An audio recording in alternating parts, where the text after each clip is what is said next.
You're the truth, and you do it all so natural. You're so strong, and you show anything. If you want it, it's yours. It's yours. You can have it all, yeah. Up early this morning, and I know God smiled on me. Ain't no time to sleep, no, no. I can't wait to start my day because I know it's gonna be beautiful like me. Hey, you're so beautiful. You're the truth, and you do it all so natural. You're so strong, and you show it anything. If you want it, it's yours. It's yours. You can have it all, yeah.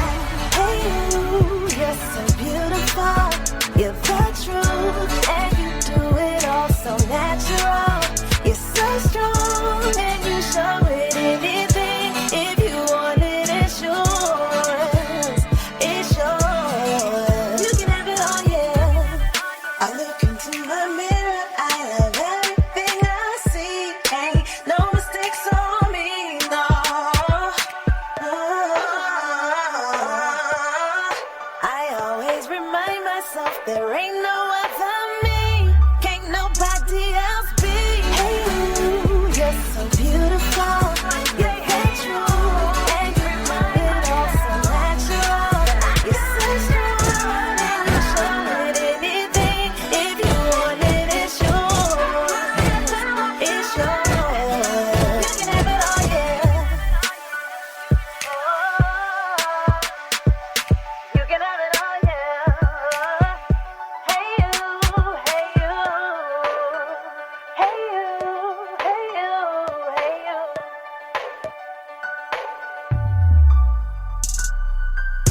Hey you, you're so beautiful.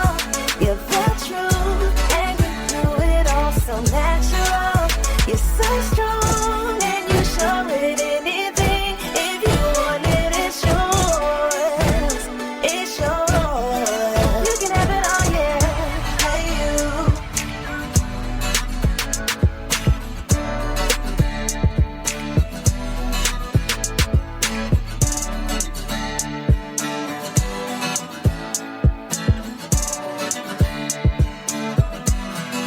You can have it all, yeah.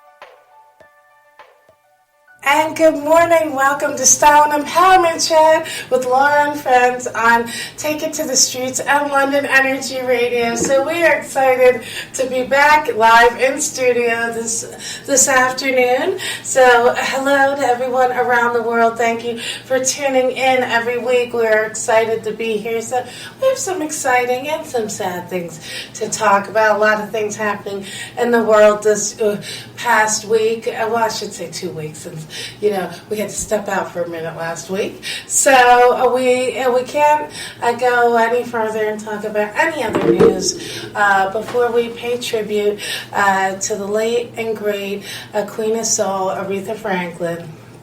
So, of course, Aretha passed away last week and left a big gaping hole in the landscape of music, and it just it's such a deep loss on so many levels.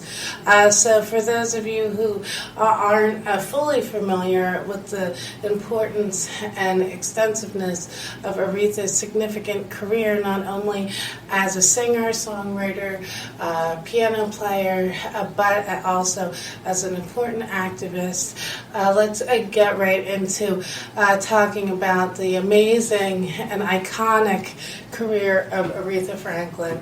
There will only ever be one.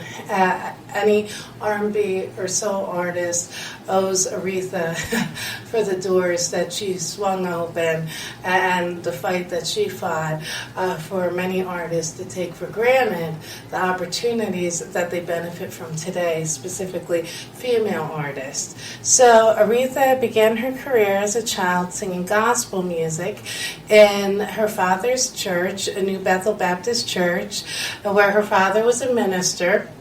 Of course, Aretha, as she had so much success over her illustrious career, she could have lived anywhere. She could have moved to Hollywood, Las Vegas, but Aretha stayed in Detroit through her whole life and career, and was also known for her philanthropy and being active and giving back to the community that lifted her up to the throne that she deserved. So, of course, Aretha started out singing in the choir, and her father was a minister, and her father actually was very good friends with Martin Luther King Jr. and Malcolm X, Harry Belafonte, and many of who would become civil rights leaders of the 1960s. And so she often spoke about Martin Luther King coming over to her family home for dinner, and she actually went on tour, with, I know that's like, oh, they went on a concert, but, back in the 60s, of course, Martin Luther King was touring all over the country, and specifically the South, speaking out against all of the segregation and Jim Crow laws that were in effect at that time, and putting his life at risk at trying to eradicate prejudice. And of course, Aretha Franklin toured across the country with Martin Luther King as she marched at Selma. She was part of many civil rights marches and protests. And of course, she sang at Reverend Martin Luther King Jr.'s funeral. And she also was very instrumental with Stevie Wonder in helping to get Martin Luther King Day passed as a national holiday. So as much as she's known for her music, which we'll talk about momentarily, Aretha was known for standing up for what she believed in, for standing up for women's rights, and carving out her own path, and being eloquent and courageous, and someone that many women in and outside of the music industries, including myself, looked up to. She was a woman who lived life on her own terms and helped many. So Aretha Franklin recorded 112 charting Billboard singles. 17 of them were top 10 singles. And she had 20 number one R&B singles. Among some of her many accolades, she won 18 Grammy Awards, a National Medal of the Arts, and a Presidential Medal of Freedom, which is actually the highest honor that an artist can receive. It's similar to when the Queen of England knights someone from the performing arts or other industries. So it's a medal, an award that the president gives someone who has contributed significantly to our culture. So, of course, Aretha was known for her soulful and artistic interpretation and powerful vocals. Most notably, people talk about just how diverse her talent was. An example of that was in the 1990s.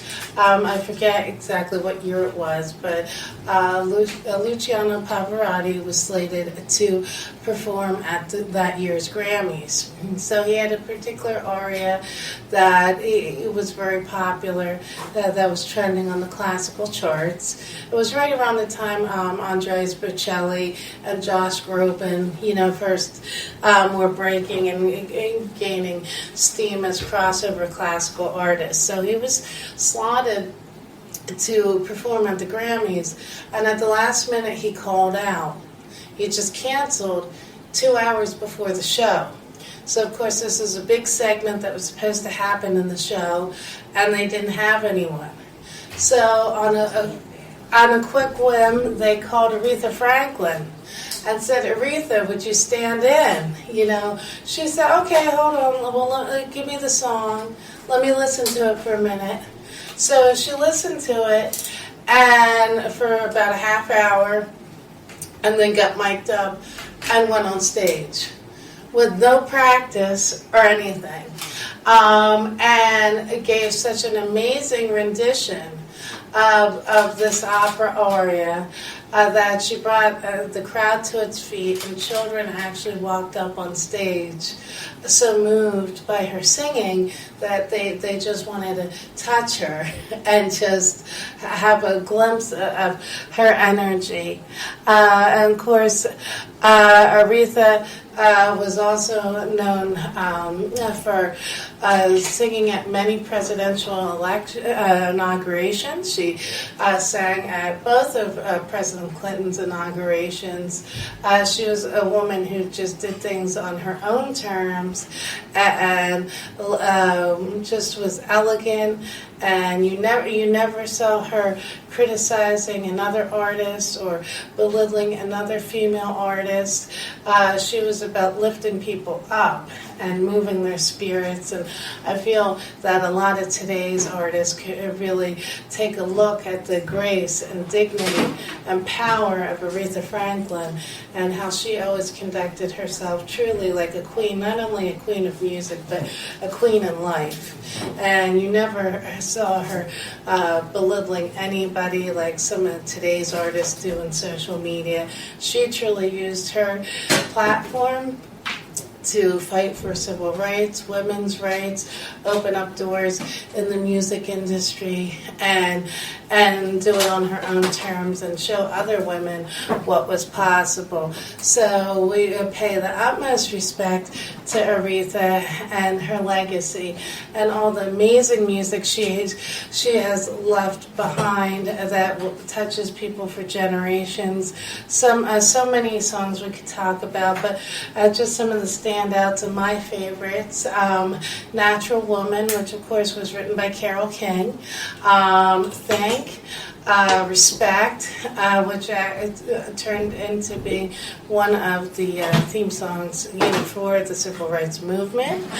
Chain of Fools, Pink Cadillac, then Knew You Were Waiting, her duet with George Michael, which actually we're going to play this morning. So many, Roses, what was that? Rose is Still a Rose. In the 90s, she kind of dipped into a little bit of dance music style. I mean, just so many amazing songs. And every song really just told a story. You felt her emotion. And she's just fantastic. So it's a sad day, week. However you want to say. It's just so sad. To have lost her. She reportedly amassed a fortune of $80 million and did not have, she didn't have a will. So now they're talking in the news about how her estate's going to be split. I hope it doesn't turn into a nasty situation. Apparently she also had a special needs child that she took care of. And she was just really known just for her talent and her strength of character is something we can all learn from and take influence from. So we're going to start our musical tribute to Aretha Franklin with some of my favorites. And then when we come back, we're going to recap the MTV Video Awards. Of course, J-Lo just got a well-deserved Video Vanguard Award. And later on in the show, we're going to be joined by guest Adina Howard, who, of course, rose to fame in the 1990s with her hit Freak Like Me.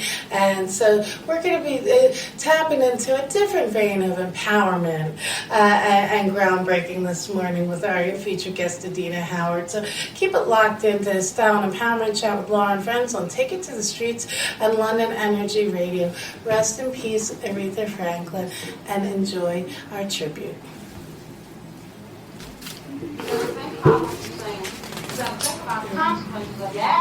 Oh, shut up, woman. You better think about what you're trying to do to me, yeah. Think, let your mind go, let yourself be free. Let's go back, let's go and protect me. I didn't even know you couldn't have been too much good and I ain't no psychiatrist, I ain't no doctor with degrees. It don't take too much IQ to see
Welcome back to Style and Empowerment Chat with Laura and friends, and we're just deep in the moment, loving Queen Aretha.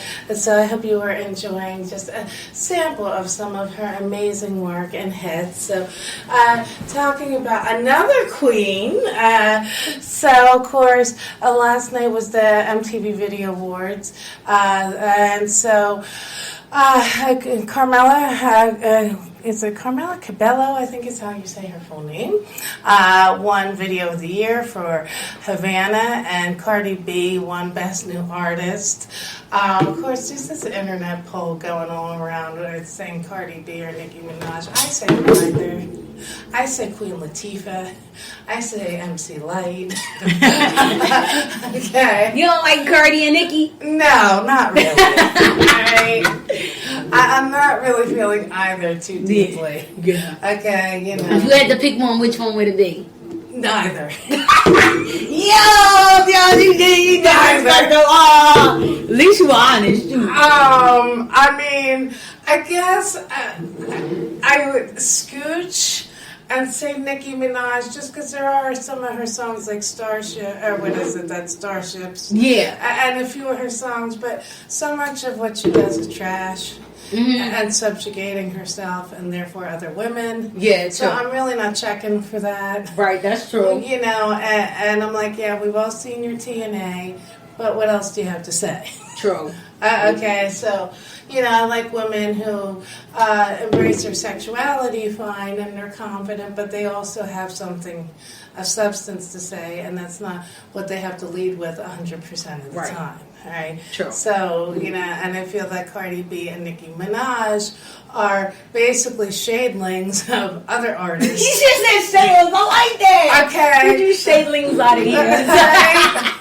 Like, you know, basically, they're just taking their styles from Mary J. Blige, Queen Latifah, MC Light, and the other iconic MCs, right? You know, of the 90s and early 2000s. There's really nothing fresh and new that either of them have brought to the game. Right. I can't in any way take away from Cardi B. But who wore the best dress?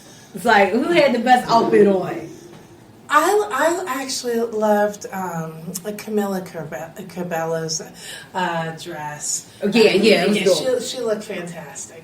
And of course, J-Lo looked amazing. Yeah, I just didn't like the straight hair. Yeah, I know. I wasn't Because feeling she usually out there hair. But yeah. Yeah, no, okay, well, we'll talk. How you felt about Ashanti clothing? Oh, yeah, Ashanti was looking pretty good. Yeah, she was always a skinny girl until she started. She's curvy now, so that's exciting. You know, I like to see artists confident to change their look. Yeah, and, that's true. you know, so that's a good thing. So, talking about Queen J-Lo. Yes. So Jennifer, and she old head looking good. Too. Oh yeah, she was looking fat from head to toe. Yes. So Jennifer Lopez, of course, was the winner of the Michael Jackson Vanguard Award for Lifetime Achievement. Hard to believe that Jennifer's been in the game for 20 years. So a little maybe less known factoid about Jennifer Lopez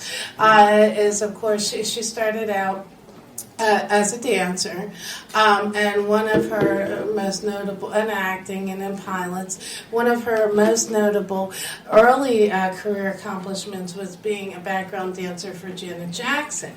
So she was in the Way Love Goes music video, and she got a lot of buzz, and it was right around that time that Janet was getting ready to go out on tour. Yeah. So of course then she caught the eye of Keenan Ivory Wayans, who of course produced In Living Color, and she was actually, I never knew that. She actually was on a little spot where Yo MTV Raps was doing an interview with Tupac, And she actually cut. I remember her being on it. Yeah, and Wow.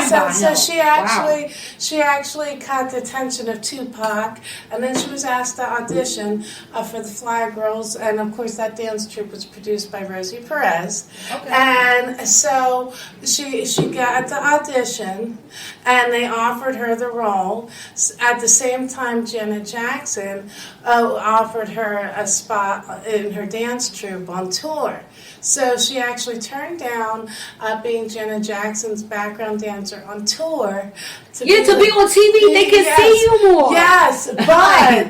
But what do you think she should have did? Yeah, well, I think she made the right choice, but I'm going to say, honestly, one choice that I don't think she made that was right is she's never really formally, gracefully thanked Janet Jackson for how, because if it wasn't for Janet Jackson casting her in those two music videos, because she was in That's the Way Love Goes. She actually has a speaking part.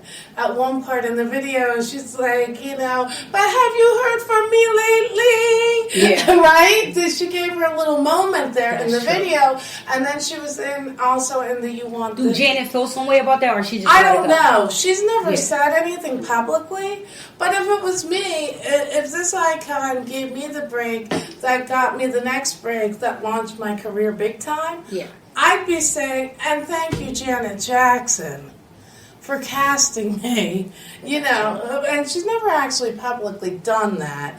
But, of course, Jennifer performed... That's her cue from your show. Yes, exactly. Hello. Hello. You always have to pay homage to those who helped you get to where you're at. Especially Janet opened up the door for many artists. So she wouldn't have gotten cast in Selena and some of these other things, if it wasn't for the moment. How you like her acting, J-Lo acting? I like her acting. I tend to like her a little bit more in the romantic comedies. Yeah. Yeah, but I definitely love her acting. So now, of course, Janet performed... Well, she's definitely better acting than Mariah Carey. Oh, please. That's a whole nother show. All that glitters isn't gold. So yeah, she loved glitter. Yes, she said that. Yeah. So Jennifer performed a montage of some of her biggest musical video hits before accepting the award. So some of the songs she included in her montage were "On the Floor," "Jenny from the Block," "Love Don't Cost a Thing," "Get Right," "I'm Real," which had a surprise pop-up performance by Ja Rule. Nobody's heard from him in a couple minutes. Yeah, she had songs with everybody. Yeah, and "I'm Real," "Ain't Your Mama," "Waiting for Tonight." Oh, "Ain't My Mama" is my job. Yes, I mean, and Ain't Your Mama. Yeah, right. And I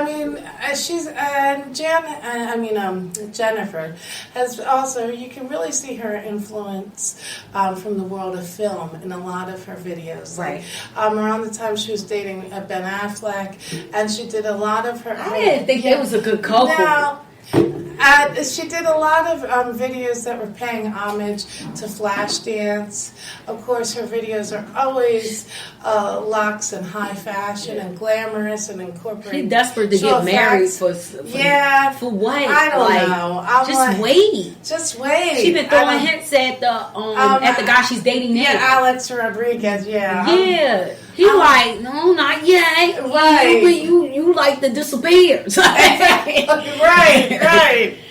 Yeah, but she be throwing hints out there. Yeah. She was on a Helen show. Oh my God, I love her. Yes.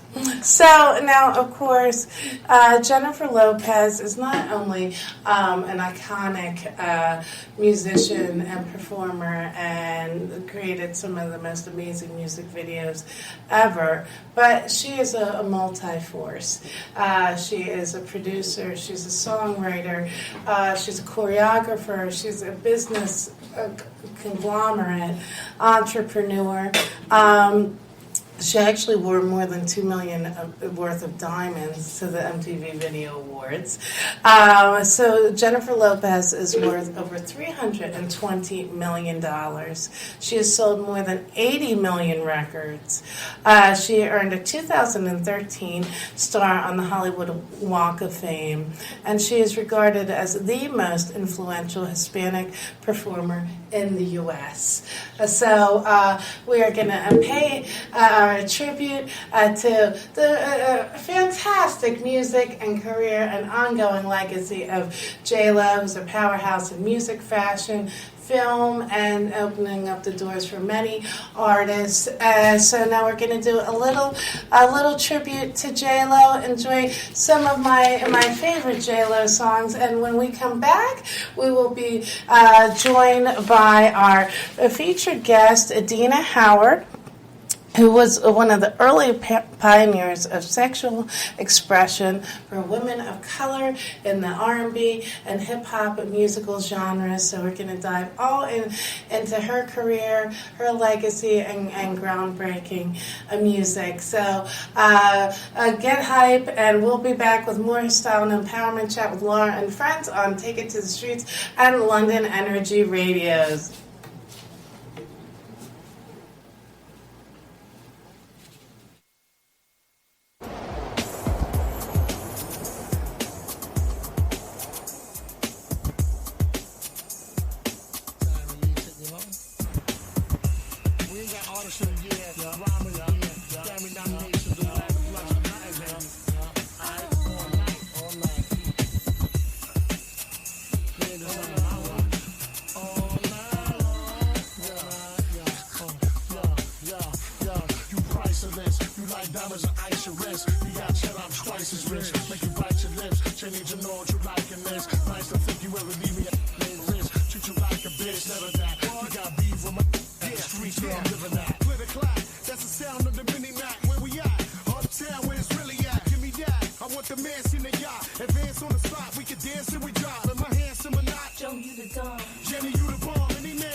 tonight. You can't.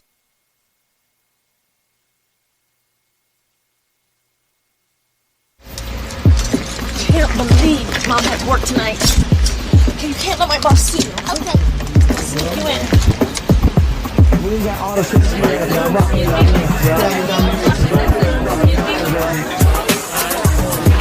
Hi, sorry. I know I'm late. I had to bring my little sister. Don't tell.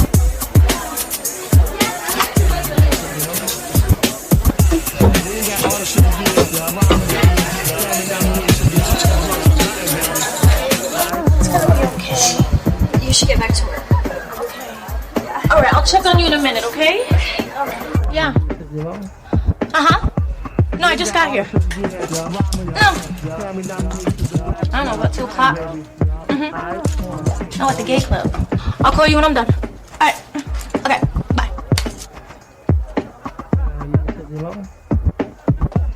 Every single time. Every time we come to a club, it's always the same thing. Gets on my nerves. Yeah, he's an idiot. So sick of him. Me too. Wanna listen?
Shorty like a better with the lights on. She know what to do when the lights go off. She's nasty, I tell ya. She's nasty, I tell ya. Shorty like a better with the lights on. She know what to do when the lights go off. She's nasty, I tell ya. She's nasty, I tell ya. 'Cause I will make it nasty till the day, until the dawn. Make it nasty, and baby we can make it nasty all through the night till the early morning. Make it nasty, baby, make it nasty. I'll take you to my crib, give you what you need. Make it nasty, and baby we can make it nasty any time of day. It's all good for me. Make it nasty, make it nasty. Freak in the morning, freak in the evening, just like me. just for me. Cause I know what to do to make it nasty. I know what to say to make it nasty. If you're ready, boy, I'm down to make it nasty. But I only make it nasty for daddy. I finally got some time, yeah, to grind, yeah. Told my guys on the side, yeah, goodbye, yeah. You been all up on my mind, yeah. My mind, yeah. When you finally hit my line, yeah. We can make it nasty. If you're that kind of man, cause I'm that kind of girl. I got a nasty secret, everybody sing, cause we don't give a damn about that. Show you like a better with the lights on. She know what to do when the lights go off. She's nasty, I tell ya. She's nasty, I tell ya. Show you like a better with the lights on. She know what to do when the lights go off. She's nasty, I tell ya.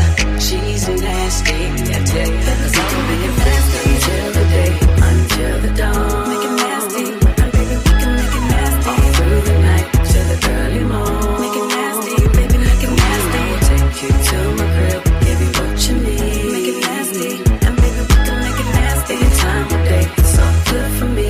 Make it nasty, make it nasty. You say that you're ready for me, baby. Tonight I'll lay it all on the line.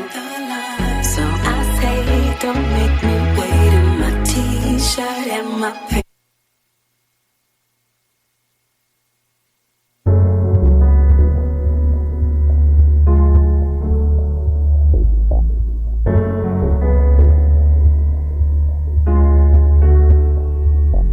It's like meditation. So in touch with my inner goddess right now at this elevation. I'm just too fly right now for your limitations. I'm not gonna let you kill the vibe right now with your hateration. So I need you to meet you outside, motherfucker. I can't leave my moment waiting. So pull me up one time, everybody, it's a celebration. Cause we about to get it right now, in admiration. As the 808s drive, tell me can you feel the radiation?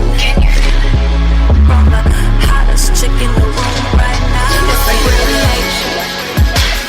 Can you fly, can you fly, can you fly radiation? It's like, it's like radiation. Can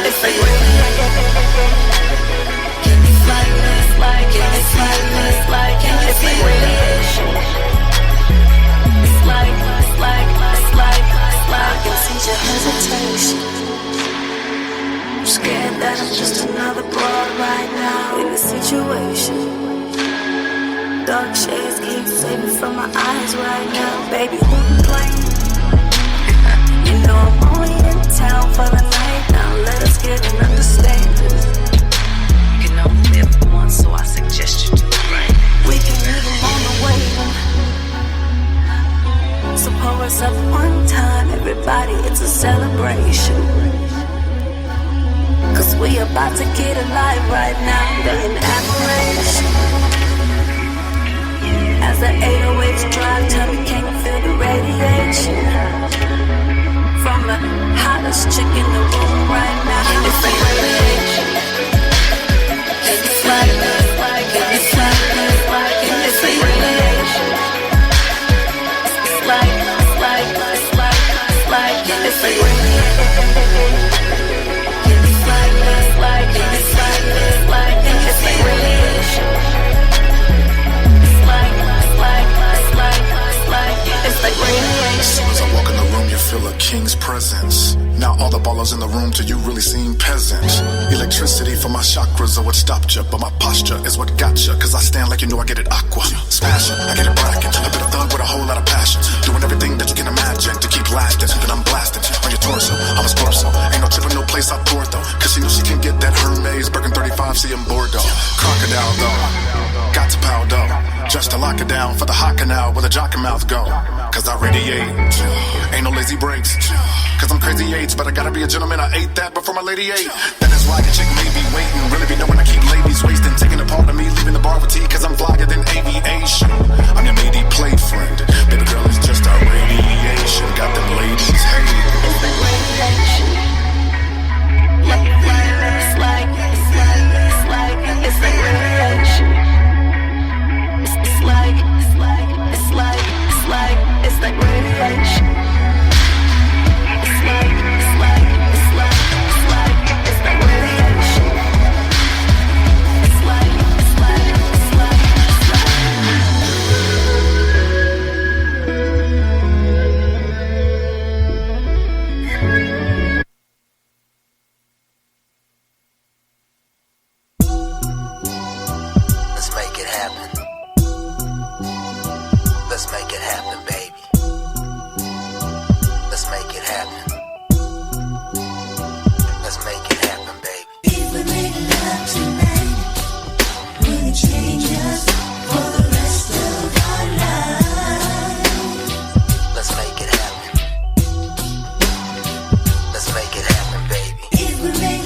kicking and everything, and I think it's time for us to take this relationship to another level. So, what I want to know is, do you want to make love to me? There will be all night long, 'cause I want to make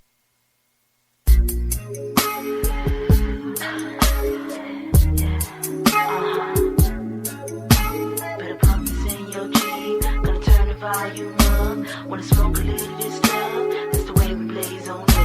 Better pump this in your Jeep, gonna turn the volume up, wanna smoke a little of this stuff, that's the way we blaze on up. Boy, it ain't a freak like me that can do it constantly, that surely get busy, wanna feel a part of me. you make my heart beat faster. You got the ill flow like a rapper.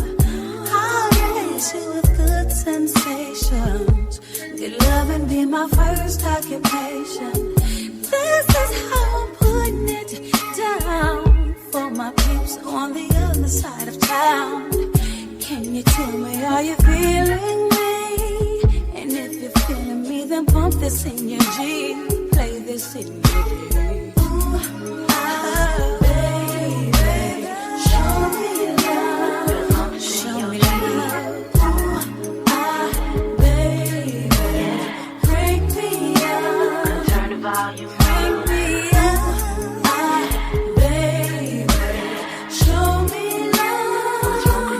Show me love. Baby, break me up.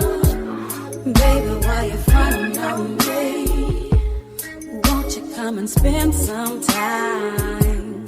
Won't you come and chill with me? I know you wanna smoke this. All I ever wanted you to do is to feel me.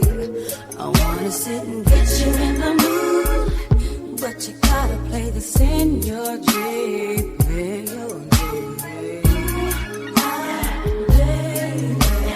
Show me love. better pump this in your Jeep. Break me up. Gonna turn the volume up. Show me love. Wanna smoke a little of this stuff.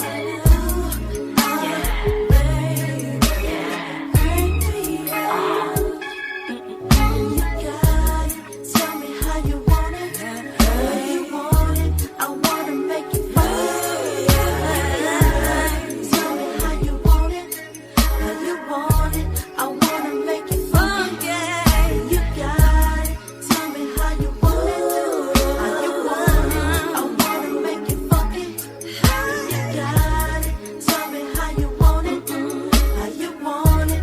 I wanna make it funky. This shit in your baby. Better pump this in your Jeep.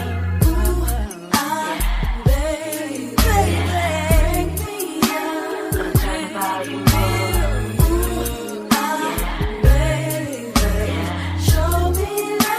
Wanna smoke a little of this stuff.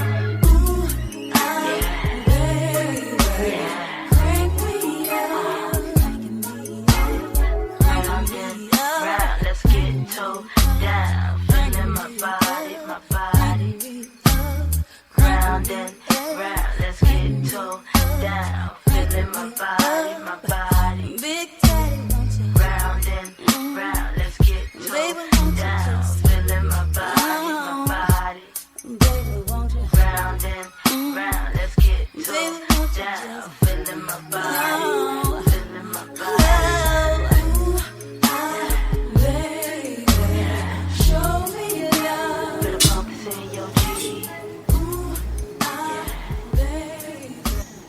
And welcome back to Style and Empowerment Chat with Laura and Friends on Take It to the Streets and London Energy Radio. So Adina Howard's going to be calling in a little bit. So let's dig into some of the Hollywood headlines going on and what's happening in the world of film and politics. So, of course, September is a special time for fashion. Of course, New York Fashion Week comes up every September, and within the industry, one of the most important things is the Vogue September issue, which getting the cover of any issue of Vogue is a covetable accomplishment for any celebrity or model. But it also is important because the September issue is where all of the trends for fall and winter are forecasted and spotlighted in fabulous spreads. So, of course, Beyonce is the cover of this September's issue of Vogue. But a little unknown factoid here, which kind of got me pausing for thought, and I thought made a great hot topic, was that Meghan Markle was actually asked first to be on the cover of the September issue. So, of course, following proper protocol, she had to ask the Queen permission if she could be on the cover of the magazine. And Queen Elizabeth actually said no, that it wasn't proper. So she shut Meghan down and said that she couldn't be on the cover of Vogue. Now, I think this is a little contradictory. I understand that the royal family, they're all about protocol, but at the same point, the royal family, as much as anyone in media or entertainment, they really utilize the press. It's like they want the press to stay away when they don't want them, but then they want to utilize them when it serves their purpose. Of course, the late Princess Diana was on the cover of every major fashion magazine back in the day and was a fashion icon all onto her own. So, she was in so many magazines. The royal family really is watched for its glamour and fashion and influence on pop culture. So I just find it kind of odd that that they're banning her from being on the cover and saying it's improper. It's just, to me, that doesn't make any sense. I could see it if it was a less respected magazine. But Vogue is the cultural pulse of the fashion and entertainment industries. And it's known not only for its fashion, but also for its content. And very well respected and glamorous. And so I just think it's a little crazy that they wouldn't let Meghan be on the cover. And I think that really would have been an empowering moment, and continuing to bring the royal family into the modern age. Of course, Beyonce did a fabulous job, as per usual, slaying. But it would have been interesting to see a royal on the cover of Vogue magazine. So Now, Hilary Swank just got married to her longtime beau after 4 years of dating. And Mariska Hargitay from SVU fame was actually one of her bridesmaids. And so that's exciting. She got married in the Redwoods Forest in California. So apparently her fiance Philip proposed to her at a ski lodge, and she's been kind of low-key about it. So we wish the couple well. Of course, she was married to Chad Lowe for a number of years, and then they got divorced amid rumors of drug use and infidelity and all this stuff. And apparently he couldn't handle living in her shadow and all this nonsense. Like, look, if you can't handle a driven, accomplished woman, then, next, hit the door. Get the door. Get to stepping. Like, if you can't handle my greatness, then, you're just not great enough for me. Right. I don't think anybody should have. People be feeling all types of ways. Yeah, and I don't think any woman should have to decrease her shine just so that some guy feels comfortable. And I'm like, then he needs to step up his game and his grind and his hustle and elevate and come up to my level. So.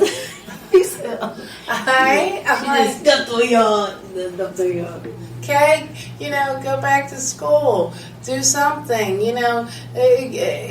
be driven, if a woman's making you feel insecure that she's doing more, then that means you got to step up your game, develop yourself, flow at her level, challenge yourself. So I'm never going to say as someone who's accomplishing a lot of things will do less so I can feel better about myself. No, buddy, hit the rocks. That's what I would say. That's great. All right. So, in other news, of course, Veronica Mars is coming back on a rumored revival on Hulu. Of course, that it was a very popular TV in the early 2000s with actress Kristen Bell. So we'll be interested to see what happens there. A lot of these shows are coming back, like Will and Grace, which that didn't really last too long, but they brought it back. They brought it back to Netflix. Well, I actually don't have Netflix, so I seemed to get initially a good response. Then, of course, Roseanne Barr brought her show back, and we all know what happened there. It was a good thing. It always. I feel, well, this will segue into our next topic. Trump put her on the map. I really feel, well, she was already on the map and she was an icon. Yeah. But I really feel that a lot of what she did now with this latest version of her show is really makes one pause for thought and say, so was her whole brand a lie? Because she rose to fame speaking for the working class and the underrepresented woman, and in the plot line of the original series, at one point her husband break up, and she was the working class mother trying to raise her kids, doing the best she can. She had gay characters on her show. She used her platform to really spotlight the causes and experiences of the working class person. Now to come out with all this crazy stuff supporting Trump and all this nonsense that she's talking about. I mean, it makes you feel for people who were around for the first time and kind of related to some of the things that she talked about. And she was very groundbreaking and ballsy in her comedy. She was one of the first female stars to become producer and head writer and demand creative control of her show. And again, she was known for fighting for the workers' rights in the middle class or the working class. So to me, it not only is what she's saying very disturbing, but it makes me feel, well, gee, this is someone who I looked at that was representing the struggle of the working class person. Was that all just a lie? Was it a gimmick just to cash some checks? So I feel it really discredits her and her believability. Now, speaking of Trump, so I was actually happy to be watching the news the past few days because it seems like certain levels of accountability are starting to happen within the Trump administration, which is a very good. I heard about that last night. Oh yeah! So the cards are starting to fall. I feel they already got his lawyer, right? Yeah. So he coming out. Yeah. So for this, snitch. So yeah, but he's doing a favor to the whole American public, right? So for those of you who aren't familiar with what's been going on and breaking in the news and buzzing for the past couple of days. So FBI Special Prosecutor Robert Mueller has been investigating the Trump administration because, as we all know, there's been many rumors that they had illegal practices during the campaign and the election, and that domestic policy was broken and security, and that there were dealings with the Russians and compromising national security. So Trump's former campaign manager, Paul Malcourt, who helped run Trump's 2016 campaign and his election, was just found guilty on 8 out of 10 counts of misusing campaign funds and is facing several years in prison. And Trump's longtime lawyer and cover-up man, Michael Cohen, just turned himself in and testified. He's facing several years in jail, possibly, and he admitted to paying off former porn stars that Trump allegedly slept with, and he didn't want that coming out in the press and damaging his campaign. And so Cohen apparently paid these girls off with his own money and then sent emails to Trump requesting that Trump pay him back, and Trump apparently did so with campaign money, which of course is illegal.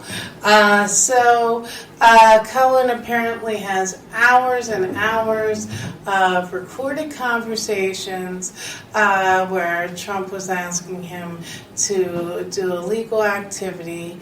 And so apparently, Cohen felt, well, there's so much coming to light, people were going to find out eventually, and he wanted to be right with himself. And no one asked him, like the police didn't know, they didn't come after him. Cohen actually spontaneously went to the police and turned himself in, and has a ton of facts and videos. And so, of course, this is at the same time that all of the stuff with Omarosa is going on. Of course, Omarosa was on The Apprentice with Donald Trump back in the day. And so, she's come out and said that during her time working in the White House that Trump was actually, pretty racist, and that there was a lot of unsavory things that went on, and that she has tapes of conversations of Trump saying various disparaging things, and she's writing a book, of course, and so she was on CNN recently talking about that. So I think that there's going to be a lot of colorful headlines going on in the next couple of weeks, and I think that a lot of people are going to wind up going to jail. So it'll be interesting to see how this all unfolds. Of course, Cohen covered up many of Trump's shady business deals over the years and formally said that he would take a bullet for Trump. And now Trump's come out and said a bunch of disparaging things about him. So it'll just be interesting to see how this plays out, both in the public eye and legally. So we'll keep you updated with all that as that unfolds.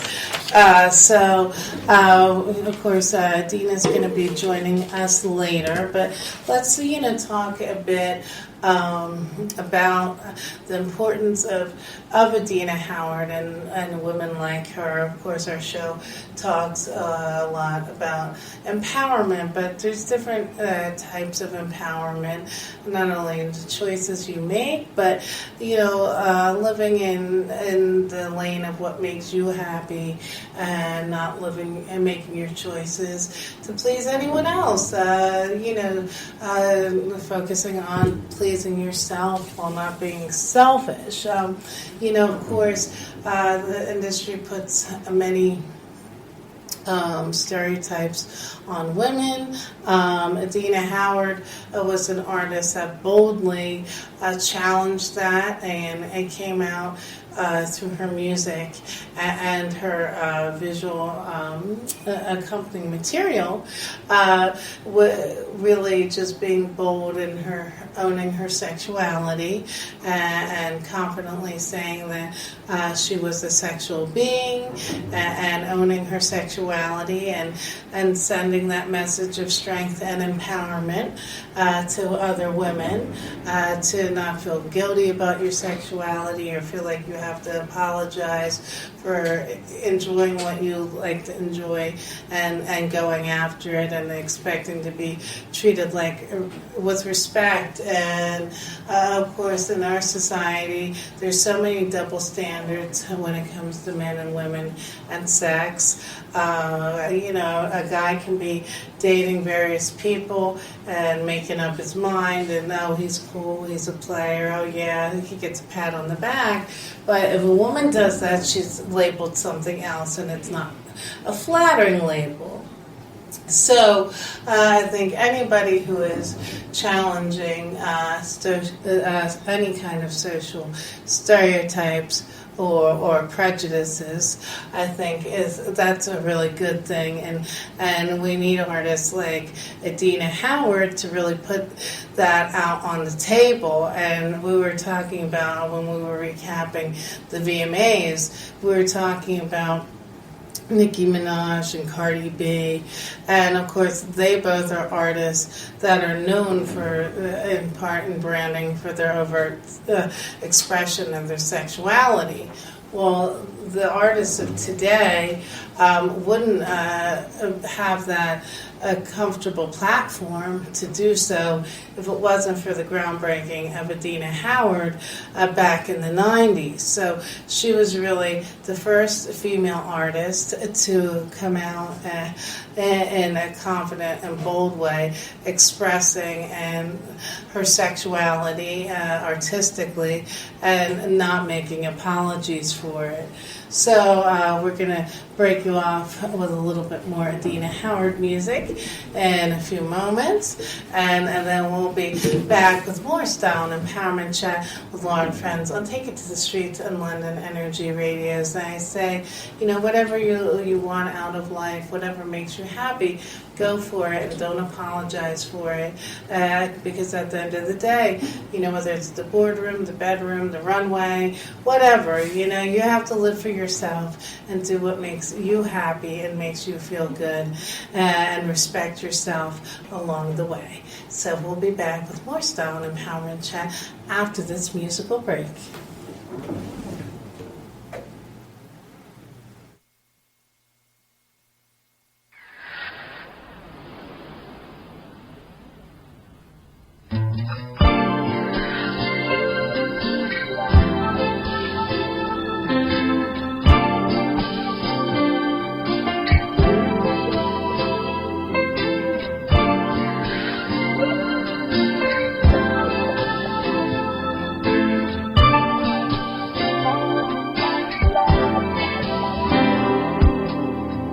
The rain falls down on my window pane. The silence whispers things you used to say.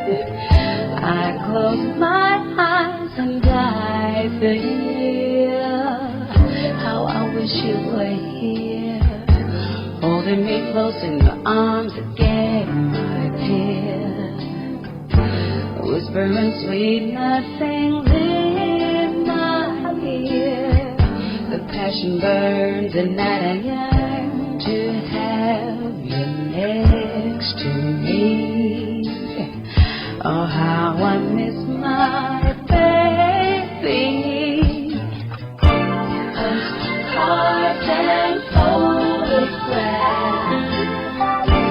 love letters to you. Late night phone calls to say you love me too. Oh, how I miss you.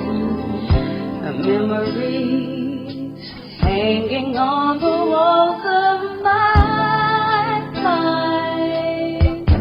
Soothe my soul.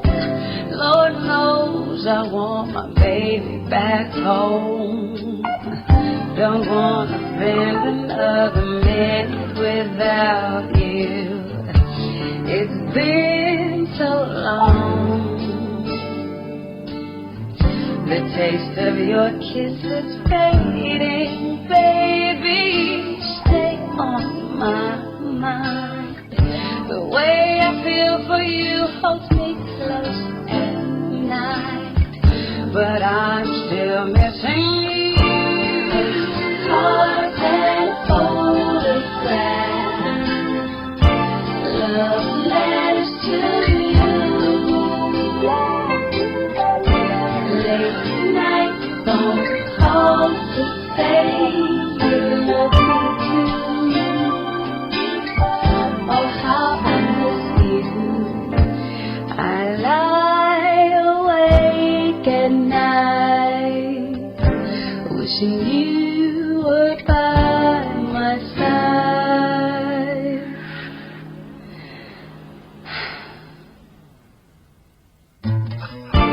Postcards and photographs, love letters to you. Late night phone calls to say you love me too. Oh, how I miss you. Postcards and photographs, love letters to you. Late night phone calls to say you love me too. Oh, how I miss you.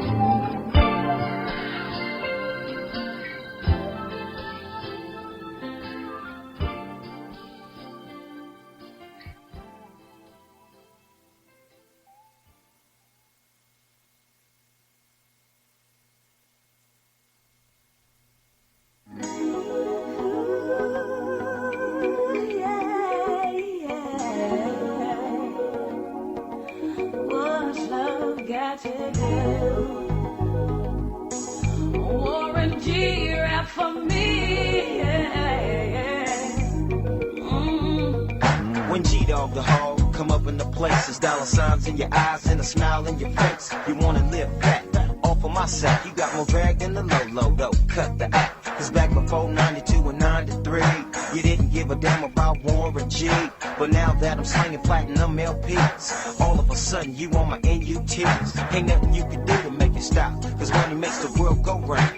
And the panties drop, I ain't in love though, I don't need the pressure. I just wanna dig it like I'm digging for trash. Some of y'all had a good thing that you couldn't keep. Thought you was TLC, you had to creep. You say you had love, I said you need to quit it. It's all about the dope, so what's love got to do with it? What's love got to do? Got to do with it. What's love if you don't respect the game? What's love got to do? Got to do with it. If you're lacking this game, it's a shame you won't make it. Now I'm the type of brother that's down for mines. Before I made beats, I was down the grind. Back then, every single homie had my back. Now they peeping my stack and they talking about Jack. But I'm the same brother day in and day out, and I'ma stay that way until the day I lay out. In the casket is drastic, cause homies is plastic. Break them off some bread, they want the whole damn basket. If you's a true homie, you would wish me well. Not plot to see a brother fail. Jealous as hell, we used to get the same riches. Now your trigger finger got the itches. Scheming on my riches, which is not a surprise. My eyes peak game. 211s, 187s, it's all the same, it's all a shame. Homies a jackie for your grip, ain't no love involved because it's all about the chills. What's love got to do? Got to do with it. What's love if you don't respect the game? What's love got to do? Got to do with it. If you're lacking this game, it's a shame you won't make it. Now for these labels, telling fables, making the messed up deals under the tables. You think that you smart, but fool, I'm the smartest. You can't make no money if you can't keep an artist. Sign a dotted line, put them on the shelf. Break them off some crumbs, keep the rest for yourself. I know how it goes, treat an artist like you know. Fly cars, gold, clothes, but no dough. Since it's all business, I'ma handle mine. Keep track of my stack down to the very last dime. Cause in this rap game, it's all about the buck. You bent over for the label and you will get bucked. Like how you run up in a skirt and then you through. The record label do the same thing to you. 90% business, 10% show. Ain't no love in this game, cause it's all about the dough. What's love got to do? Got to do with it. What's love if you don't respect the game? What's love got to do? Got to do with it. If you're lacking this game, it's a shame you won't make it. What's love got to do? Got to do with it. What's love if you don't respect the game? What's love got to do? Got to do with it. If you're lacking this game, it's a shame you won't make it. What's love got to do? Got to do with it. What's love if you don't respect the game? What's love got to do? Got to do with it.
Cause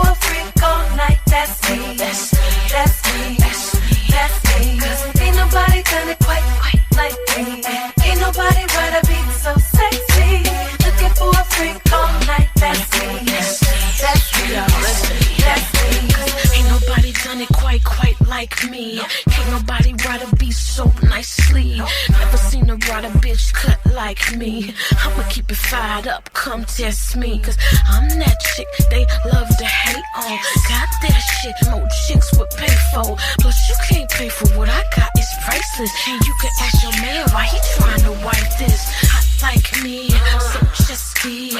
Always at the bars when the ball like me. Why you at the bar looking so salty? Here's a G-Stash, it's all on me. Cause ain't nobody done it quite like me. Ain't nobody got a beat so nicely. Looking for a freak all night, that's me. That's me. That's me. Cause ain't nobody done it quite like me. Ain't nobody got a beat so sexy. Looking for a freak all night, that's me. That's me.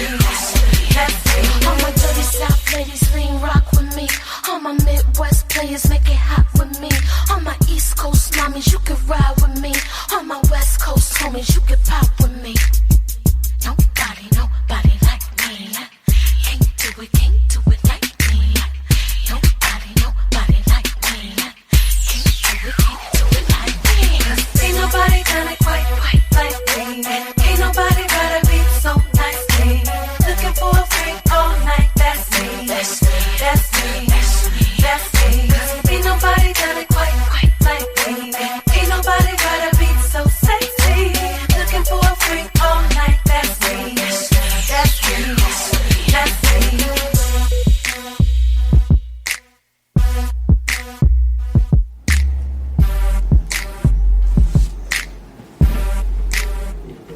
And welcome back to Style Empowerment Chat. Hope you're enjoying our Dina Howard break. And so Dina will be calling in a little bit. So this afternoon we're talking all about empowering women and women who are groundbreakers. And of course, Adina Howard, as we were saying, is really has been a groundbreaker in the genre of female empowerment in regards to sexuality.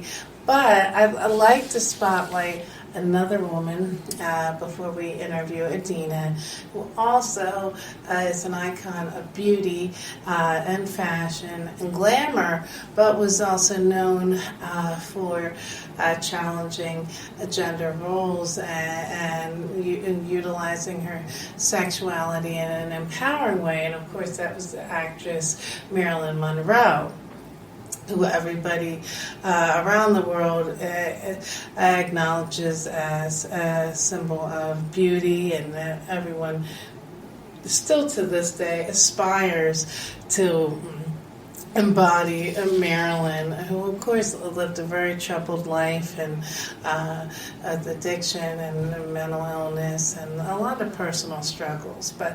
But there's something that many of you might not know about Marilyn Monroe that I felt was very, very worthy to spotlight, since today's show we're talking about women who are game changers, who stood up for others, who were encouraged, and who are redefining the game. So people may not know this, but Marilyn Monroe was actually a civil rights activist, and she was very, very politically active and utilized her powerful platform to shed light on a lot of important things. So Marilyn Monroe, hey, Showtime! Marilyn Monroe attended rallies protesting the violation of civil liberties. She was a delegate to the Connecticut Democratic Convention in 1960. Marilyn also spoke out on women's rights.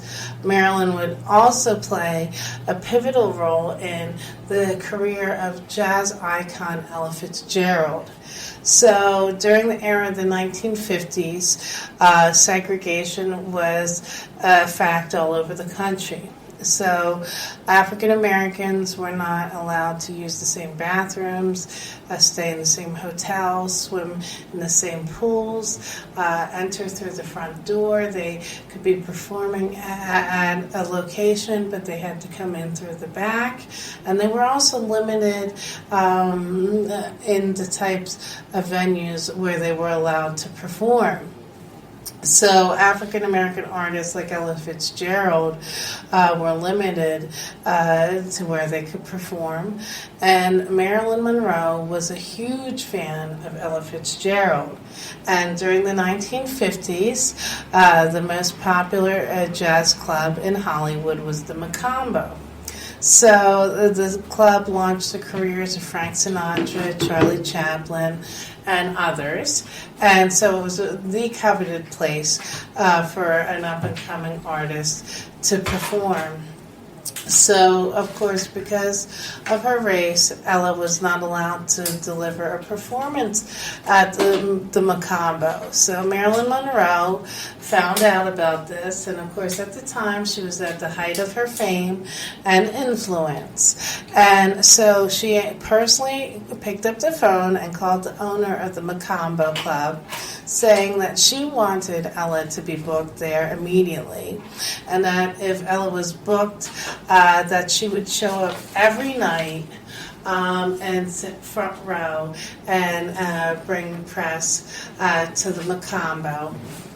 So, of course, then Ella Fitzgerald then got a residency at the Macambo, and her career skyrocketed afterwards. And, of course, Ella was the first African-American female performer to collect a Grammy Award. Yes. So, you know, there's an example of women quietly helping women and using their power for good. So when we think of Marilyn Monroe, we often just think of, you know, her in her glamorous gowns and her diamonds and her blonde hair. But, you know, Marilyn Monroe was actually in the fight. You know, she was trying to open up the doors for all women, but specifically women of color. Yeah, somebody didn't mean like that. Yeah. Yeah, so, you know, and I feel that whatever stage you are in life, as women, we have to lift each other up. You have to open up doors. We're all trying to get somewhere and want our voices to be heard. So Marilyn, of course, was someone who was so multi-talented. And, you know, I don't think she often gets enough credit for all the things that she did besides look pretty and glamorous. And oftentimes comedic actresses don't really get the credit. It's very hard. It takes a lot of talent to look funny and natural. And Marilyn did that effortlessly, and really it just flexed from drama to comedy, you know, effortlessly. So, you know, in a show where we're talking about bold and empowering females, we can't not put Marilyn Monroe in the mix. And I feel no matter what business you're in, whether it's entertainment, the arts, or other forms of business, that you really have to be conscious about the moves that you're making and the things that you're saying and what you want your brand to be about, what you want it to stand for, and what do you stand for. And, you know, do you truly champion the success of other women? You know, are you happy to see others shine, which I think we all should be, you know, because the more of us that are shining and doing big things, the more opportunities down the road that are going to happen for all of us. So, you know, I think that it's a beautiful thing when you see other women helping each other and not asking for anything in return except knowing that that's the right thing to do. And I think so many of us get hung up about what the next person's doing and what are you doing and oh my God, and well, if I help this person then she might surpass me. But if you're good at what you do and you're putting that work in, you're going to succeed no matter what. I feel in everything that there's enough room for all of us to shine. And a true definition of a woman and a queen is wanting to see the success of other women and helping other women find their strength. And if you have the choice, the opportunity to help another woman, you do so. So I think that's fantastic. We're going to take another little song break, and when we come back in a minute, we'll be interviewing Dina Howard. So keep it locked in to Style and Empowerment Chat with Laura and friends. Oh, and I want to say hello to Namara, who's on my Instagram right now. So we're actually going to be shooting an upcoming episode of Style and Empowerment Chat with Laura and Friends TV with a behind the scenes of her music video. Next week we're going to be shooting with acclaimed interior designer and a fashion designer, Conrad Booker. And then we're also going to be shooting an episode at Nakia Dillard's acting school. So I'm actually going to be speaking to some of the kids in the class. So I'm excited about that. So we'll be back with more Style and Empowerment Chat with Laura and friends after this quick break. I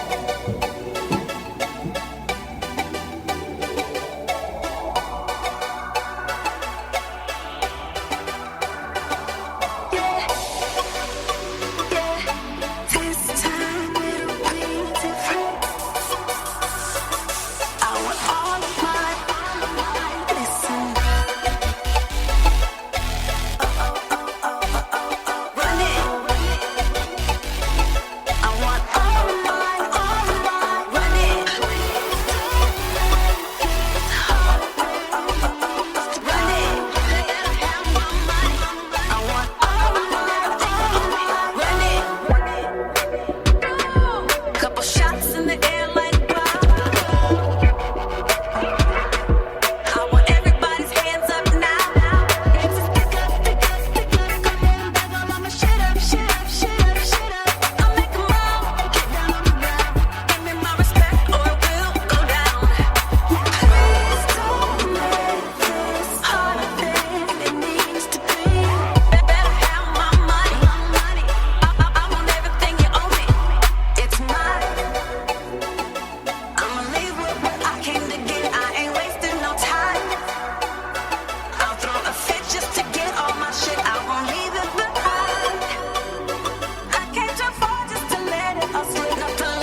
to Style and Empowerment Chat with Laura and friends on Take It to the Streets and London Energy Radio. So we are very excited to welcome the queen of sexual and artistic empowerment, groundbreaking, award-winning, multi-talented artist, Adina Howard.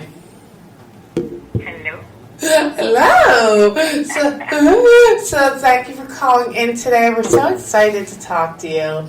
So, of course, Adina, you really opened up the doors and created a whole new genre.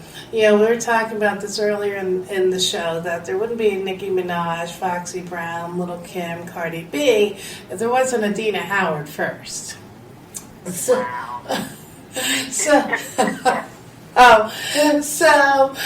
talk to us a bit about where did the genesis of you as an artist saying, like, you know, female sexual empowerment, this is the niche that I want, this is what I want to express, and the ground that I want to break?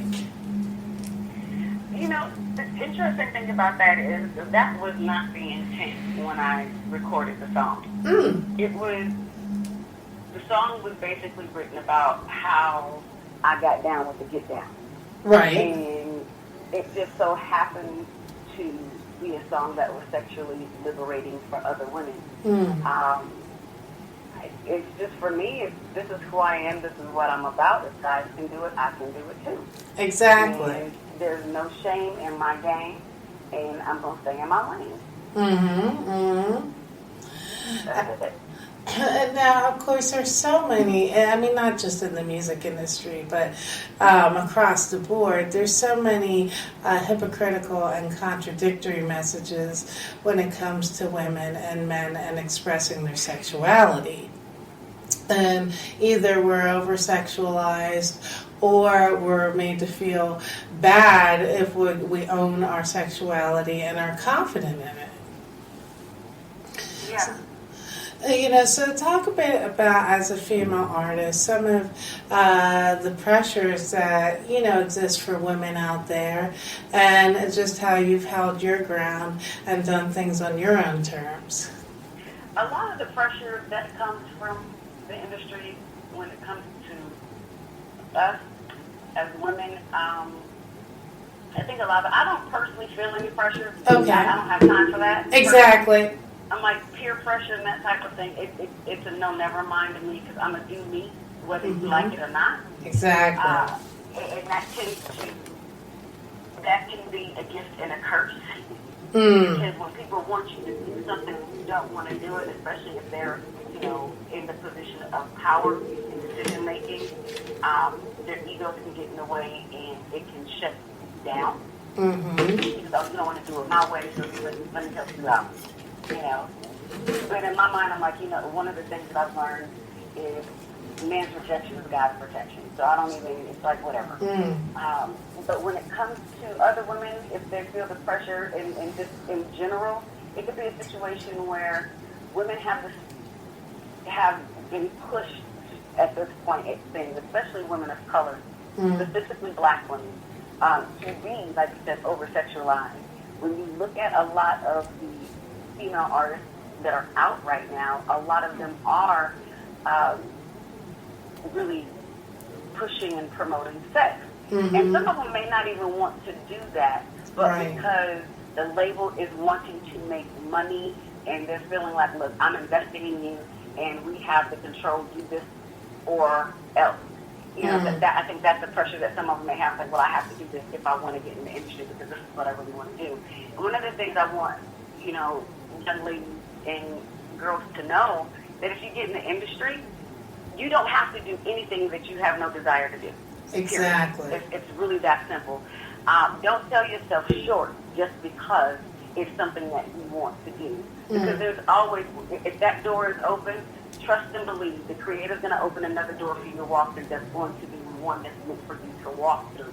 So you don't have to represent yourself in a manner that does not work for you.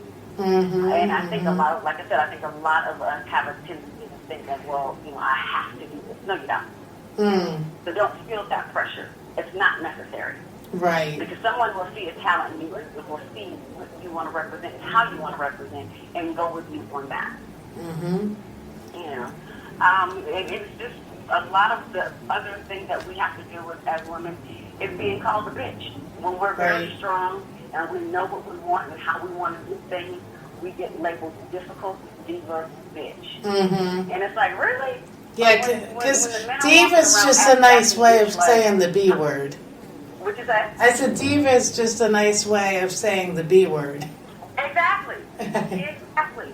And what's so interesting about that is I am on the road with men all the time, and more often than not, when I'm on the bill, when I'm doing performances, I'm pretty much the only woman on stage on the bill. And I look and listen to a lot of the guys. I'm like, well, yeah, darn, y'all acting more bitch-like than I am. You know what I mean? It's like you throwing temper tantrums and you gotta have this and you have to have that. You're difficult. Mm-hmm. Nobody is wanting, you know, no one is not wanting to deal with you. Right. You know, and I find that very interesting because society wants to put women in a role of submission. And I have no problem with submission when it calls for submission. But at the same time, I'm going to stand up and represent me and make sure I have my back. Right. It may be a situation where no one else has it. So I have to stand up for me and represent for me. And any other lady or young lady or girl or woman that comes to the table that says, okay, you know, what's going on? Well, don't worry about it. I paved the way, so to speak, but just make sure that you stand your ground when you believe in something and when you want something. Don't falter in that, because they don't. And you have to believe in yourself and your talent enough to wait for the right situation and say no to things. Do you know how difficult that is? For so many people, not just women, but in general. People have a difficult time saying no, and I know I was one of those individuals. And it was because I did not want to disappoint. I did not want to upset anybody. I did not want to look like the person that, you know, couldn't cooperate. But what I realized was saying no is it's very liberating. It's very freeing. It's, yes. You know, it really shows people that, oh, okay, but we can't push her, you know, and make her do something because she doesn't want to do it. No one should make you do something that you have no desire to do. I always say until they do it organically, sometimes you have to train people how you expect to be treated. You always have to, you know, train people or teach people how you want to be treated, because people are going to treat you the way that they want to treat you, or the way that they used to treat other people, or the way they get treated themselves. Right. Exactly. So, and now, of course, Adina, you have worked with so many amazing people. Now, let's talk about how you and Warren G came together artistically and that process. There was a soundtrack for, I think it was Super Pop, and there was a song that came about, which is What's Love Got to Do with It, and I was blessed to be the one that Warren wanted me on the song for. So he just was like, you know, let's get Adina. And Warren is one of the most chill, laid-back individuals you will ever meet. He's so easy. He's just a really sweet spirit. And for me, I was like, it's Warren G. What? Why not?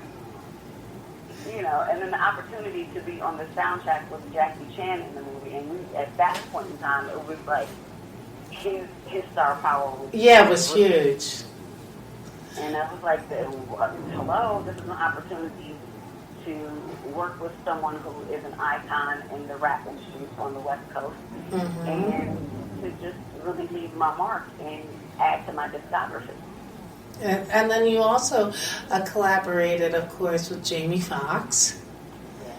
Yeah, so, I mean, there's another just multi-talented artist. So, you know, talk to us a bit about that collaborative process. And, of course, he rose to fame as a comedian, but he also is an artist. So, you know, give us some insight into that. Jamie is a hard worker. He's focused. He's very deliberate with what he wants to do and how he wants to do it. He knows what it is that can bring out the best in an artist, because he is an artist on multiple levels. And it was a pleasure working with him because there was no pressure. And again, another person that was easy to work with, and he was definitely someone that was able to give me guidance to get the best out of me. And I enjoyed working with him, because I have moments where I get frustrated with myself. Sure. And when I get frustrated with myself, there needs to be someone that's saying, oh, okay, you know, stop being so hard on yourself. You got this. And he was one of those individuals like, don't trip. You know, I'll help you with this. And the process was memorable, and he's funny. He's a comedian. So yes. The comic relief was you need that, right? Absolutely. So now, when you're writing, what is your writing and creative process like, and where do you draw most of your inspiration from when you're writing songs? You know, a lot for me when I write, I'm a thinker, and whatever is going on in my mind at that moment, I do my best to write it down. And a lot of what I have experienced along my journey, I have a tendency to document and put that into song. And if I don't necessarily write the song, I come up with a concept to help someone write it for me. Because I am a concept person all day, every day. I'll have something in my head, and the young man that I'm working with is called King Gas. He's out of Las Vegas. I can say to him and say, look, I need a song that is about this, that, and the third. And we'll have a conversation about it. And he'll like, oh, and he'll come up with the song. And, you know, we have to sit down, of course, and he'll look at me and say, okay, so what do you mean by that? And how do you want it to be executed? What are your feelings on this? So there are moments where we go through therapy sessions, so to speak, and we come out with amazing work. Because, of course, music is cathartic. It is. It really, really is. The new album, Resurrection, he and I worked together 100% on it, and it was definitely a process that was therapeutic for sure. Awesome. So now, you actually took a break from your recording career for a minute to pursue a culinary career. Yes, I did. Yes. So talk to us where your love of food and cooking came from, and you're taking a break and moving in that direction. The main reason I went to culinary school was to gain control of my life. I had been in the industry since I was 21. They said I was 19, but I was actually 21. Okay. Fight on that one. And it being in the industry, my young adult life, and really having the success, and then having something take place in the process would put me on ice for a moment, and then watching my career go from the peak of it, reaching that quote-unquote mountaintop, right, and tumbling down, so to speak, and just watching the decline. For me, it was, you know what? I was a Dina Howard before I got into this industry. I will always be a Dina Howard thereafter. They did not make me. They cannot and will not break me. But what is it that you're going to do to gain control of your life and have some relevance in the sense of being the best that you can be, and letting them know and showing them that you don't have control over this. You may have control over how I get down and what I do in the music industry, but you do not have 100% control of my life. That is not about to happen. And so going to school and getting my degree was part of that. It was like, okay, one, you have to make money. You still have to eat. Right. And you get into the studio and spending money and trying to reclaim something that you had prior to. It's not working. And if God has put you in a situation where it's not working, that door is closed, look around and find the door that's open. And that door for me was open, and I walked through it. And I obtained my associate's degree in culinary arts, worked as a line cook for a couple of years, got my kitchen chops about me, and was able to find that much more self-respect for me, because it was very important that no one can say to me, aha, I got you, now what? You know, I will not allow that to happen. No one will ever have that kind of control over me.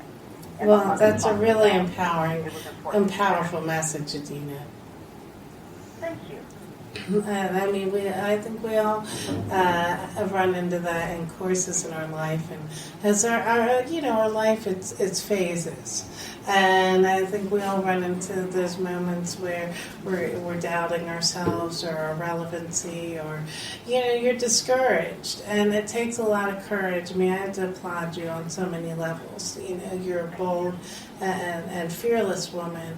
It's really inspiring, and it takes a lot of guts to step away from something and just do something totally new that you're not known for, and do it boldly and with confidence. I have to take care of me, because at this point in time in my life, just in my journey in general, all I have is me and the Creator. And if that's all I have is me and the Creator, and don't get me wrong, I have family and friends and all that, my loved ones, absolutely, they're there. But when it's all said and done, I just have me and God. And I have to, that's a partnership that works. It won't ever be broken. And I know that if I call on the Creator and I do what I'm supposed to do, and I'm obedient and I pay attention to the signs and the messages, I'm going to come out ahead. Because there are moments where the Creator is going to close doors because whatever you're doing no longer works for you. It's no longer relevant. It serves its purpose. You can no longer get blessings out of that. Right. And so when that door closes, the Creator is saying, I have blessings for you elsewhere. Step out on faith and walk with me. I got you. Granted, yes, like you're going to worry about, the roof over your head, food on your table, gas in the tank, and so on and so forth. But if you know me, you know that your needs will always be met. And they've always been met. And stepping out on a limb, it can be scary, but it's also stepping into the unknown is empowering. But at the same time, it shows you your strength. Totally. You can't allow fear to freeze you where you are. Because if you allow fear to freeze you where you are, you're going to get nowhere. And then you're going to bitch, moan, and complain about getting nowhere. Exactly. Well, you have to make the move. I had a conversation with someone last night. They were like, I'm just going to, pray and leave it at the altar. Okay, you praying folks that just leave it at the altar. What you have to understand is pray, then go do what you're supposed to do. Right, you don't the just work leave in. it there, but you have to be proactive in your liberation. You have to be proactive with your breakthrough. If you want it, you have to go get your blessing. Don't wait for it to come because it's not coming. God wants you to do something, so go do it. Yeah, you have to put the work in. You can't just sit there. Girl, people are so goddamn lazy. I'm just going to wait on God. Well, God's waiting on you. Right. I'm just going to wait for the bills to get paid. Right. Wow. Your bills ain't going to be paid through osmosis. Stop it. I'm not going to wake up and see $3 million in my account just because. Okay. You have to sow a seed and get to nurturing and nourishing it. Hello. In your soil. Make it happen. You are the gardener of your life. Whatever it is, if you want flowers to grow, you have to sow the seed. If you got weeds growing in your garden, then you need to pull them out. Your garden. Exactly. People love that. Michael Moore said, focus on the flowers and not the weeds. And so many people are so focused on the weeds that they can't even see the blessings that they have around them. It's like, look, I get that, but look, if you have a lot of weeds, then you need to start working on getting rid of them. Exactly. The grass is green on the other side because somebody's tending to the grass. Now tend to yours. Right, because you control the direction of your life. You control, you control who you have in your life and the choices you make. You might not be able to control all the things that happen to you, but you can control how you react and the plans you put in motion. Absolutely. So now, Adina, you're also known for your fabulous fashion sense. Oh, thank you. And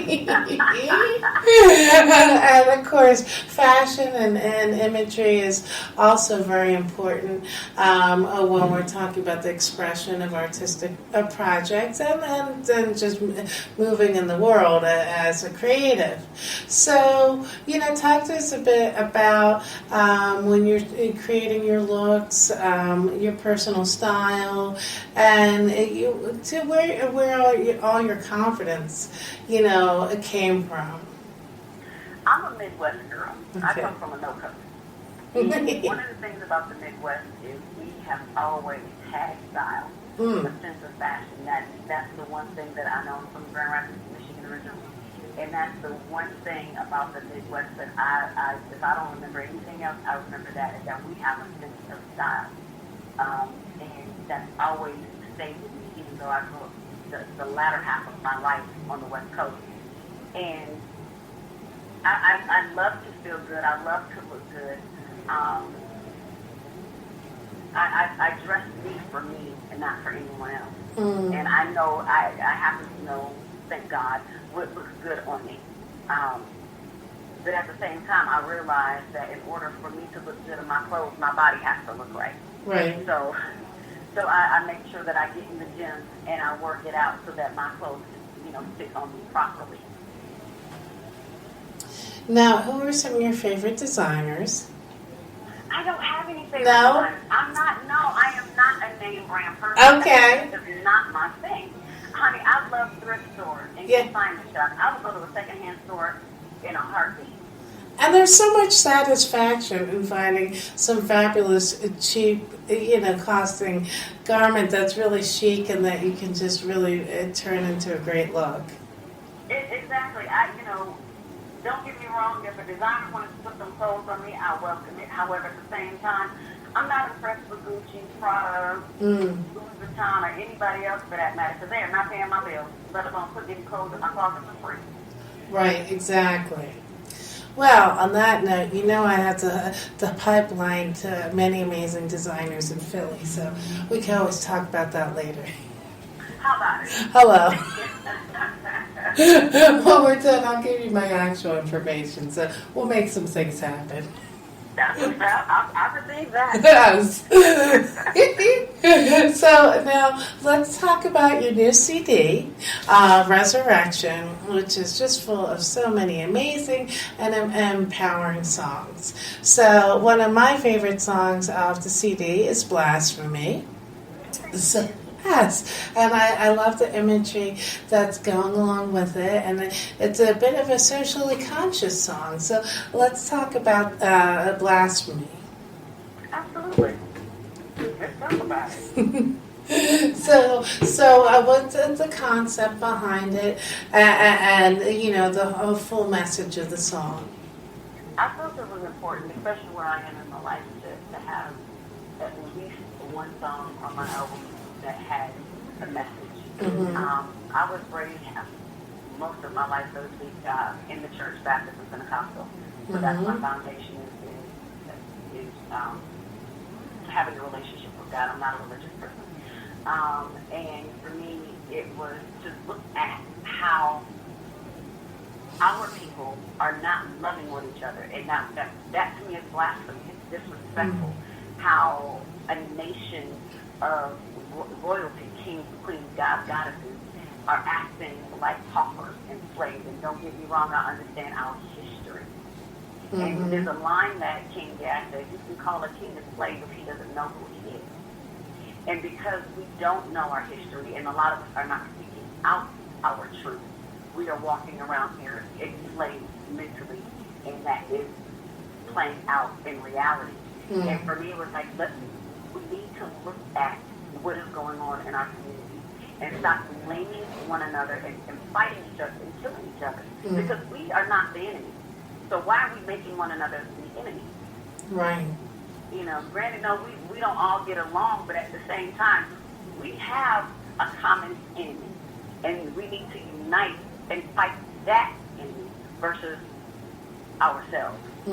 We're imploding, and that's destroying our communities, and we need to be lifting each other up, circulating the dollar within our communities, and making sure that when it's all said and done, our youth are able to grow up and be the leaders that we need them to be. And, you know, and part of that comes from the elders as well as, you know, a seasoned folk, such as myself, to be the example. To say, look, I overstand. I've been through a struggle.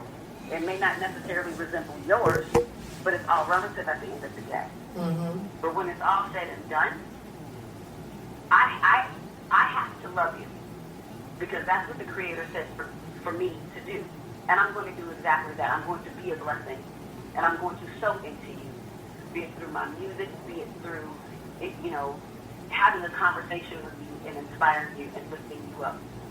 But when it's all said and done, I need to make sure that I said everything that needs to be said, and I do everything that needs to be done.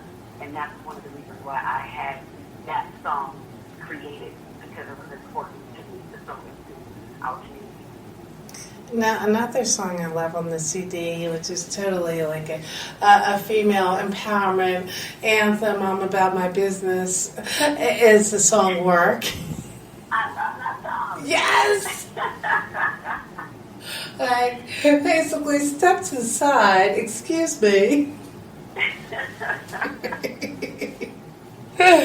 So, as an artist, Dina, what do you really want the public to know you for? You know, what do you really, the essence of what Dina Howard is as an artist, her message? My authenticity, being genuine, being transparent, loving myself, accepting who I am, and not worried about what other people think about me. But I think a lot of that came with being bullied as a child and a young adult. And that really helped mold me in a manner where it gave me thick skin and it strengthened me in a way that helped me recognize that no matter what I do, what I say, what I wear, where I go, who I am with, someone is going to have a problem. And because I know that to be the case, I don't have time to worry about you and try to, you know, shape shift into what you want me to be. Because what you think about me is none of my business. And it's not paying my bills. Hello, somebody. Oh, okay. It's not putting opportunity at my door. No, ain't feeding me, ain't clothing me, none of it. So why am I concerned about what you think about me? Because you're not concerned about what I think about you. Right. And you're not concerned enough about me to help me. What'd you say? I said, and you're not concerned enough about me to help me. Exactly. The world has become a very, and it's always been, but I think technology has really made it that much more prevalent and surface. We've become extremely selfish. You know, social media has created an anti-social environment and a very self-absorbed, self-centered environment. And we've lost our manners and social etiquette. Disrespectful and trifling. Yes. Like, I wished you a happy birthday on your wall. That. And I'm like, okay, how about a phone call? Does anyone actually send cards anymore? No phone calls, no text message. Nothing. You just, you went on Facebook, so you wanted everybody else to know that you said happy birthday to me versus just me. Because everybody else don't need to know. Right, exactly. I'm the person that needs to know. Exactly. So say it to me. Make it personal. And I think as much as social media brings people together, it's also become a tool for bullying. And divisive, and people hide behind social media, things that... I call them brain power. Yes, like things that they're afraid to tell you to your face, they'll put on social media, but if you see them in the streets, they're going to run away. Yeah, and people love to seek attention on social media too. Mm-hmm. Yeah, well, I think like anything, you just have to be conscious of what you say and what you put out there and what you want to be known for. And just know words have power. So, and now, Adina, you also are an accomplished actress and you wrote a book, correct? I'm in the process. Or you're in the process of writing a self-help book, which I'm very excited to read, so you'll have to keep me updated on that. I'm very excited for everyone to read it. The book is cathartic. I am learning more about me in the process of writing this book. My co-author is a therapist. Okay. So when she and I are on the phone, I get therapy. And I'm having to do some soul searching and pulling up my weeds, tending to my emotional, spiritual, mental, physical garden. Tending to myself and making sure that I'm healthy and any underlying issues surface so that I can deal with them and be a better person for myself and for my loved ones. You got to clean your garden. What is that? I said you got to clean your garden. Oh my God, baby, that is such an understatement. People need to, you have to tend to your personal garden. Like I said, spiritually, mentally, physically, emotionally, and financially. You have to clean it up. And this process of writing this book is helping me do that. I'm learning about, some of the habits that I have, where they stem from, why I have abandonment issues, why I don't take rejection. Very few people take rejection well. But why that has been such a problem for me in the past. Rejection now, again, like I said, man's rejection is God's protection, and I'm able to receive it so much better. But back then it was because I didn't understand why it existed in my life. I reacted instead of really just looking at it and saying, okay, this serves a purpose. So now, I know you're out there promoting Resurrection. So let's talk about your tour dates, where people can come out and see you and follow you. So the 1st of September, I'm going to be in Lansing, Michigan. Okay. There's a Chicken Wing Festival that is going on. I think it's the 2nd or 3rd annual Chicken Wing Festival in Lansing. And then I will be at Madison Square Garden September 15th, opening up for R. Kelly. I'm so excited about that. Oh my God! I know, right? I'm a huge fan of Tank. When I say he is amazing and a good spirit, that king right there, he is such a beautiful person. All right, well, we're going to holler after this, because I'll come out and cover it. That is what's up. And Yeah. if you want to learn about my dates, any future dates coming up, they can go to AdinaHoward.com, and I keep that updated. Awesome. And then where can they follow you on Instagram? The real Adina Howard. Awesome. Twitter is Adina Howard, Facebook Adina Howard, SoundCloud Adina Howard, LinkedIn Adina Howard, YouTube Adina Howard page. Fabulous. Well, Adina, I can't say enough things about you. You're an amazing woman, empowering and inspirational. And I just thank you for all the needed and important messages of positivity and empowerment, and just your courage. Thank you. I mean, really, truly, we need more women like you in the game. And so many women today don't really take the time to look at the women who sacrificed and took risks for the doors that they walked through and take for granted. But you know what? If they don't, it's okay, because at some point in time, they'll be awakened. And if they're not awakened, that means they're supposed to remain asleep. Yes. And look, whatever was written for that person is written for that person. I've learned in this life along the way that I need to focus on me, and when I'm called to be of service, to step up to the plate and make it happen. Yes. Everybody's not meant to do that. Everybody's not called to do that, because everybody's not ready for that. Exactly. well, everybody follow Adina Howard on social media. Download her new CD, Resurrection. It is fabulous. It has been a pleasure, and you can catch us on the repeat on London Energy Radio UK, Friday morning, 8 a.m. to 10 a.m. GMT time. It has been a pleasure, and I'll hit you up in a little bit. So keep it locked in. Take it to the streets and London Energy Radios, and we will be back with more Style and Empowerment Chat with Laura and Friends next week with Latin rapper Chris King, who's joining us all the way from the Bronx in studio. So we're excited about that. So everyone have a fantastic and empowering day. Know your strength, know your power. Woo! And we will be back next week. Awesome. Adina, you were a fan.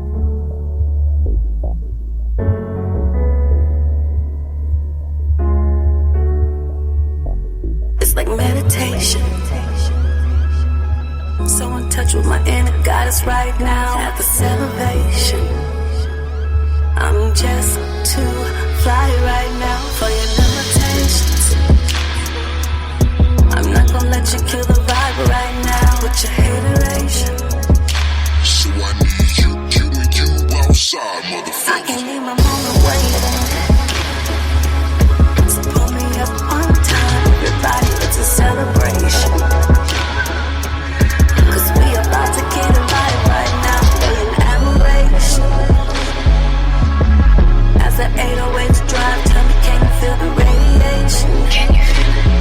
From the hottest chick in the room right now. It's like radiation. It's like radiation. It's like radiation. It's like radiation.